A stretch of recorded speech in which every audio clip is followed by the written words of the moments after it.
सभी दर्शकों को प्रवीण भाई शास्त्री का नमस्कार। कल हमने चर्चा की थी कफ के विषय में कि कफ होने से क्या क्या बीमारियां आती हैं। आज के इस कार्यक्रम में हम जानेंगे कि कफ बनता क्यों है, किन कारणों से ये कफ बनता है और क्या है इसके घरेलू उपाय। पहले तो आप ये समझ लीजिए कि ये हमारी छाती से लेके सर के हेड तक जितना भी ये हिस्सा है, इस हिस्से में जितनी भी बीमारियां आती हैं वो सब कफ की बीमारियां हैं।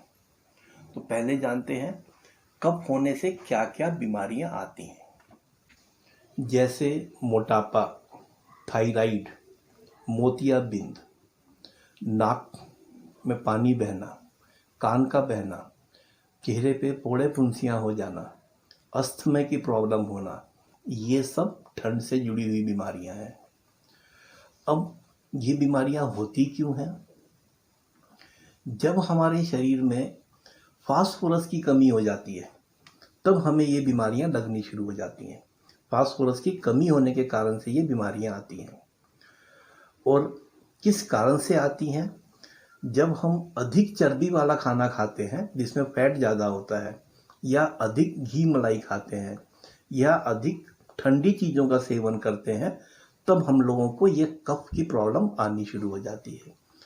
तो अब जानते हैं इसका उपाय। सबसे अच्छा उपाय, यदि आप इसको हर रोज़ करते हैं तो जीवन में कभी भी आपको ये समस्या आएगी ही नहीं।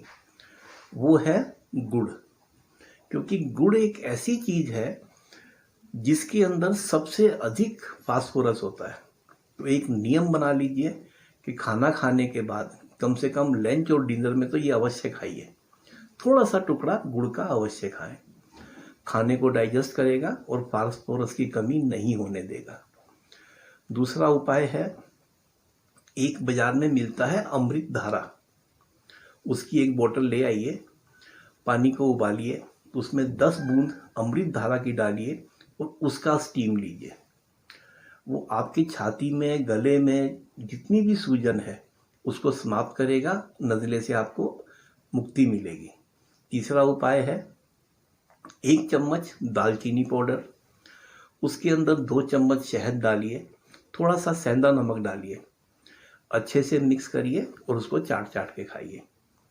यदि कोई छोटा बच्चा है तो उसको थोड़ा सा 2 ड्रॉप जितना आप दे सकते हैं। बड़ा आदमी 1 चम्मच खाएगा। ये खाना है आपको सुबह नाश्ते के बाद और रात को सोते हुए। तो यदि आप ये घरेलू उपाय करते हैं तो आपको कोल्ड कफ से पूर्ण रूप से मुक्ति मिल जाएगी। धन्यवाद।